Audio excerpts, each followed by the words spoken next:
नमस्कार साथियों, स्वागत है आप सभी का आज की इस नई वीडियो में। पहली खबर जो भी शिक्षा मित्र साथी हैं आपके स्थायीकरण को लेकर के है। दूसरी खबर वहीं पर बात करें बीपीएससी टीआरई 3.0 वैकेंसी को लेकर के है। जिन भी छात्रों ने इसके लिए आवेदन किया है या फिर आवेदन करने वाले हैं, जो भी सीटेट के छात्र हैं जिन्होंने परीक्षा दे रखी है, रिजल्ट का इंतजार कर रहे हैं, आप सभी के लिए वीडियो महत्वपूर्ण है। दरअसल यहाँ पर बीपीएससी टीआरई 3.0 की हम बात करें तो यहाँ पर ये कहा जा रहा था कि पदों की जो संख्या है, पहले हम बात करेंगे बीपीएससी टीआरई, उसके बाद जो भी शिक्षा मित्र साथी जुड़े हैं आपके लिए वर्तमान की खबर है उसके ऊपर भी हम चर्चा करेंगे। तो बीपीएससी टीआरई में कहा जा रहा था कि जो भी पद है वो लगभग 1 लाख होने वाले हैं। 1 लाख पदों पर वैकेंसीज आएंगी, लेकिन आंकड़ा जो इस बार देखने को मिला है, आयोग ने एक लिस्ट जारी की है, रिक्तियों की संख्या बताई है, कुल योग करके उन्होंने दिया भी है कि कितने पद हैं उसके। आज हम बात करने वाले हैं बीपीएससी टीआरई 3.0 की एक बेस्ट बुक के बारे में, जो कि चक्षु प्रकाशन की है। यहां पर आपको 100% सिलेबस के अकॉर्डिंग 2500 बहुविकल्प 2500 से अधिक बहुविकल्पीय प्रश्न, उसके साथ ही साथ एक सॉल्व पेपर मिल जाएगा, जहां पर दोनों भाषा पेपर 1 पेपर 2, जहां पर पेपर 1 के 100 प्रश्न और पेपर 2 के 120 प्रश्न हल सहित यहां पर आपको मिल जाएंगे। अगर आप भी अपनी तैयारी को और भी मजबूत बनाना चाहते हैं तो आप इस बुक को ऑनलाइन या ऑफलाइन माध्यम से परचेज कर सकते हैं। इसी के साथ में चक्षु प्रकाशन की बीपीएससी टीआरई 3.0 की और भी बुक्स हैं, जिन्हें आप डिस्क्रिप्शन में दिए लिंक के माध्यम से या फिर ऑफलाइन माध्यम से परचेस कर सकते हैं। हिसाब से तो काफी ज्यादा हेर फेर यहां पर देखने को मिल रहा है। फिलहाल जो डाटा है वो भी मैं आपको दिखाऊंगा, उसके पहले सभी छात्र वीडियो को लाइक कर दें, चैनल को भी सब्सक्राइब कर लें। अब यहाँ पर आपको अपनी स्क्रीन पर एक लिस्ट दिख रही होगी। हालांकि आयोग के द्वारा ये जो लिस्ट है, ये जो डाटा कैलकुलेट करके अन्य डिस्ट्रिक्ट से मंगवाया गया है कि कहाँ पर कितनी कितनी रिक्तियाँ हैं, उन्हीं हिसाब से इसे बनाया गया है। अब यहाँ पर एक बार आप देख लेंगे, विद्यालय अध्यापक यहाँ पर देख लें 11-12 में 4074 सीटें हैं।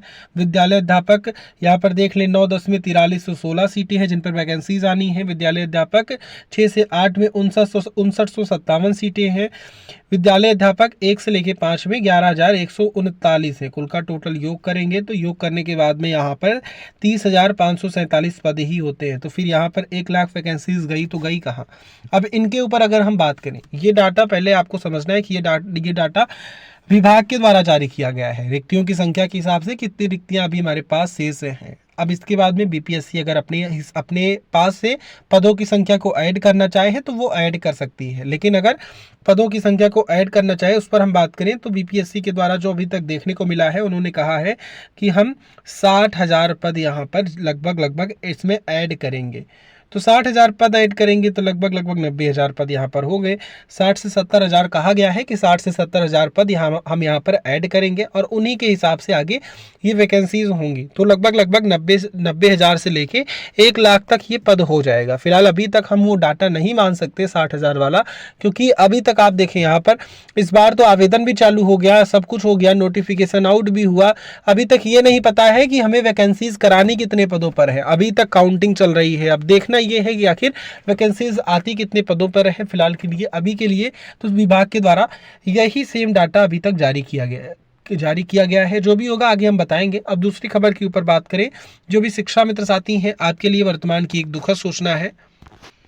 यहाँ पर आप देखें, आर्थिक तंगी की भेंट चढ़कर एक और शिक्षा मित्र की मौत। यहाँ पर देखें, उत्तर प्रदेश सरकार द्वारा शिक्षा मित्रों के साथ बरते जा रहे सौतेले रवैये तथा केंद्रीय स्वास्थ्य राज्य मंत्री के सियासी क्षेत्र में बदहाल स्वास्थ्य चिकित्सा सेवाओं की भेंट एक और शिक्षा मित्र चढ़ गया। समायोजन निरस्त होने के उपरांत आर्थिक तंगी से जूझ रहे शिक्षा मित्र राकेश कुशवाहा की आर्थिक तंगी के चलते समुचित इलाज न हो पाने के कारण यहाँ पर मृत्यु हो गई। इनकी तस्वीर आप देख सकते हैं। वर्तमान की ये एक काफी ज्यादा बुरी खबर है। इसके पहले ही पूर्व में एक शिक्षा मित्र के साथ इस प्रकार की घटना हो चुकी है। फिलहाल शासन कब तक इन बातों को सुनेगा, शासन कब तक इंतजार करेगा और कितने शिक्षा मित्र इस प्रकार से बलि की भेंट चढ़ जाएंगे नहीं पता। विधानसभा के अंदर ये कहना आसान है कि हमारी जो सरकार है वो विचार कर रही है। लगातार सत्र पे सत्र सत्र से सत्र बीत रहे हैं, चुनाव के बाद चुनाव हो रहे हैं, लेकिन शिक्षा मित्र के ऊपर कोई चर्चा करने को तैयार ही नहीं है। केवल वही रटा रटाया जवाब होता है। इस बार जवाब में यही ऐड हुआ है कि हमने एक कमेटी बनाई है। फिलहाल कमेटी तो पहले भी बनी थी, उस पर वो हाई पावर कमेटी थी। माननीय उप मुख्यमंत्री जी उसकी अध्यक्षता कर रहे थे, दिनेश शर्मा जी।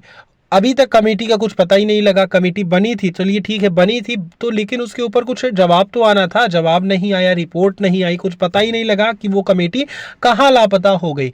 ये भी कमेटी बनी है। समस्या आपको पता है, एकदम सिंपल समस्या है, सबको पता है। इतनी संख्या है शिक्षा मित्रों की, पहले ये समायोजित हो चुके थे, अनुभव इनके पास 23 वर्षों का है, शिक्षण कार्य करते हैं, वही कार्य करते हैं जो कार्य अन्य अध्यापक करते हैं, वही टाइमिंग इनकी होती है। 1 से लेके 5 तक कक्षा ये भी पढ़ाते हैं, 1 से लेके 5 तक की कक्षा वो भी पढ़ाते हैं। ऐसा भी नहीं है कि इन्हें कोई सरल सब्जेक्ट दे दिया जाता हो कि चलिए आप इनको ये पढ़ा दीजिए, हम इनको ये पढ़ाएंगे, ऐसा भी नहीं है, वही कार्य करते हैं। तो फिर अयोग्य हुए कहाँ से, ये कहाँ से अयोग्य हुए? 23 साल इन्होंने आपको अपनी पूर्ण, कहा जाए 23 साल इन्होंने पूर्ण योगदान आपको बेसिक शिक्षा को दिया। कहीं ना कहीं बेसिक शिक्षा में विद्यालयों का ताला खोलने का काम भी शिक्षा मित्रों ने किया। फिर इस प्रकार से अगर सौतेला व्यवहार किया जाए तो ये बिल्कुल ही निंदनीय है। फिलहाल मेरे द्वारा ये बातें कहनी नहीं चाहिए, लेकिन ये वर्तमान में वास्तविक सत्य है। इस पर आप में से कितने साथियों की राय है कमेंट